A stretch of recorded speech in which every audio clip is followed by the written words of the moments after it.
Purnima prints Ashadham sale flat 30 to 60% discount ప్రతి 5,000 రూపాయల కొనుగోలుపై ఒక చీర ఉచితం.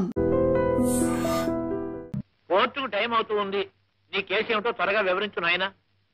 మా నాన్నండి, ఆయనకి 2 భార్యలండి. నేను పెద్ద భార్య కొడుకునండి. మా అమ్మగారు పోయారండి. అయ్యో పాపం. ఇప్పుడండి మా నాన్న తన 2వ భార్య కొడుక్కి ఆస్తంతా రాసేద్దాం అనుకుంటున్నాడు. ఏమండి అమ్మా ఒకసారిలో వస్తారు? వస్తానమ్మా. నిన్ను కాదు నన్ను. అవతల పనిలో ఉన్నాను. ఏమిటి ఇది? నిజమేనా అంట? ఏమిటి? నమ్మబుద్ధి కాలేదనుకోండి. అన్నయ్య గారు ఆ తులసిని వెంటేసుకుని ఊళ్ళమ్మడి తిరుగుతున్నారట. అంతవరకు నిజమే. అంతకు మించి నువ్వేమన్నా అబద్ధం. సరేనా? అది కాదండి, ఊళ్ళో అందరూ చెవులు కొరుక్కుంటున్నారు అనుకోండి. కొరుక్కోమను. చెవులేం కర్మ, ముక్కు నోరు కాళ్ళు చేతులు అన్ని కొరుక్కు తినమను. అది కాదు. నేను అవతల పార్టీతో మాట్లాడుతున్నాను. నన్ను డిస్టర్బ్ చేయకు. Don't disturb me. ఏమంటావయ్యా? మీ అమ్మగారికి 2 మొగుళ్ళు, మీ నాన్నగారు పోయారు. కాదండి, మా నాన్నగారికి 2 భార్యలు, మా అమ్మగారు పోయారు. ఓ ఏమండి?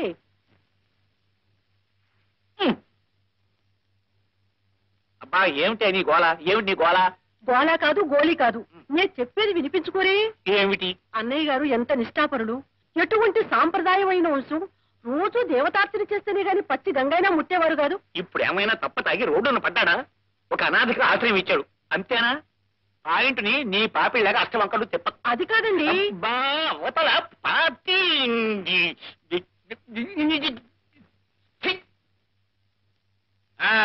ఏమిటయ్యా నువ్వు అనేది? నీకు 2 భార్యలు, మొదటి భార్య పోయింది. కాదండి, నేను పోయాను. నమస్కారం, వెళ్ళి వస్తా. ఇది ఎవరు పోలేదు.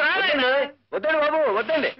అది కాదండి, అన్నయ్య గారు వారి పెద్దలు నిప్పు కడిగేంత ఆచారవంతులు కదా. మరి ఇన్నిలా వెళ్ళింది. పార్టీ బజార్కి వెళ్ళింది. నీ పాయింట్ ఏమిటి? తులసికి ఆయన ఆశ్రయం ఇచ్చాడు అంతేనా? సంగీతం అంటే ఇద్దరికి ప్రాణం గనక ఆయన పని చేశాడు తప్ప.